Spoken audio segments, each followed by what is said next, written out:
चाहता हूँ तुझको दिलो जान की तरह, तू छा गई है मुझ पे आसमान की तरह।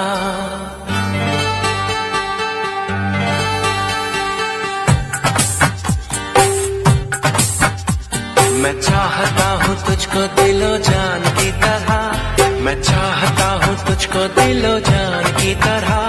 तू छा गई है मुझ पे आसमान की तरह, छा गई है मुझ पे आसमान की तरह।